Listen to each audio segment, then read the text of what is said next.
అనంత కరుణామయుడు అపార కృపాశీలుడైన అల్లాహ్ పేరుతో. ఆయత్ నంబర్ 25. واتقوا فتنة لا تصيبن الذين ظلموا منكم خاصة واعلموا أن الله شديد العقاب. ఆయత్ నంబర్ 25. ఏ ఉపద్రవమైతే మీలోని దుర్మార్గులకు మాత్రమే పరిమితం కాకుండా సాధారణంగా సమాజంలోని వారందరినీ కబళిస్తుందో దాని బారి నుంచి మిమ్మల్ని మీరు కాపాడుకోండి. అల్లాహ్ చాలా కఠినంగా శిక్షించేవాడన్న సంగతి తెలుసుకోండి. 33.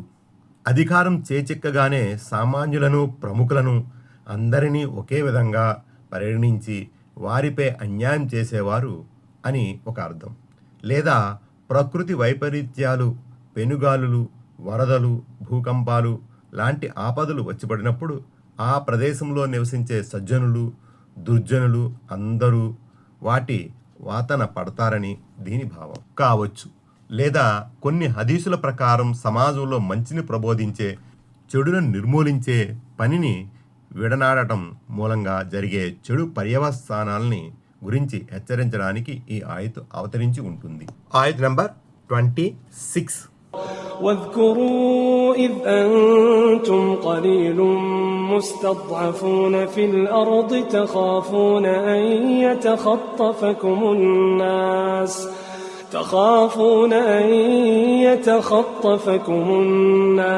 فآواكم وأيدكم بنصره ورزقكم من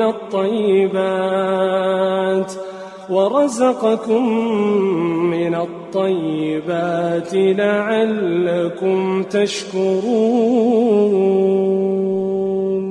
ఆయత్ నంబర్ 26. ఒకప్పటి మీ పరిస్థితిని కాస్త జ్ఞప్తికి తెచ్చుకోండి.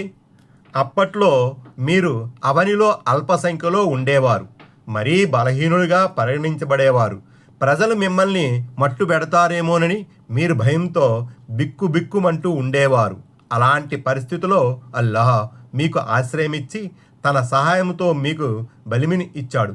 మీకు పరిశుద్ధమైన ఆహార వస్తువులను ప్రసాదించాడు. మీరు కృతజ్ఞులై ఉండేందుకు. 34.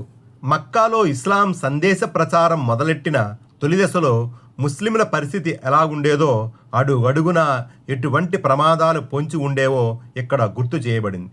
ఆ తరువాత మదీనా ప్రస్థానం చేసిన పిదప ముస్లింలు నిలదొక్కుకోగలిగారు. మరికొన్నాళ్ల తర్వాత దైవ సహాయంతో ఓ తిరుగులేని శక్తిగా ఆవిర్భవించారు. ఆయత్ నంబర్ 27. يا أيها الذين آمنوا لا تخونوا الله والرسول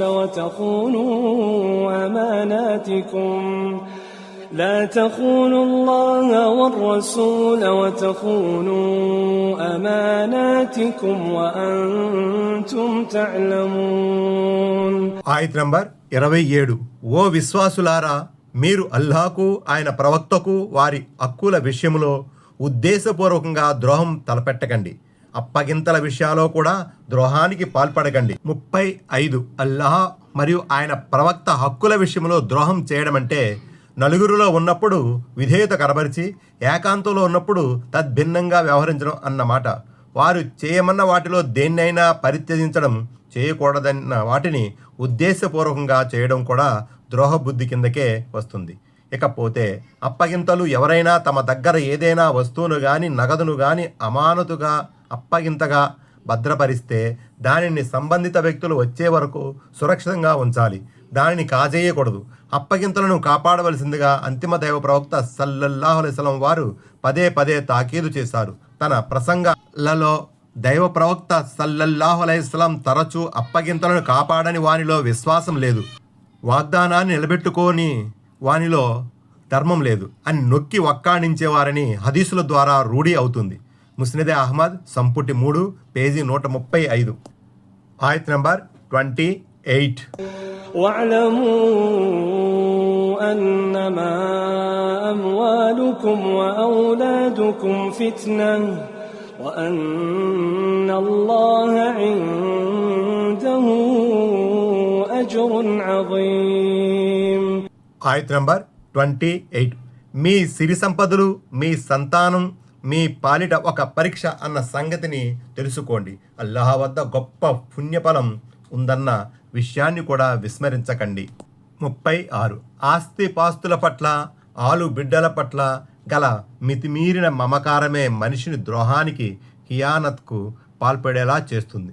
ధన వ్యామోహంలో దారుణంగా చిక్కుకున్నవాడే దైవానికి, దైవ ప్రవక్తకు ద్రోహం తలపెడతాడు. అందుకే సంపద, సంతానం మనిషికి ఒక పరీక్ష అని చెప్పడం జరిగింది.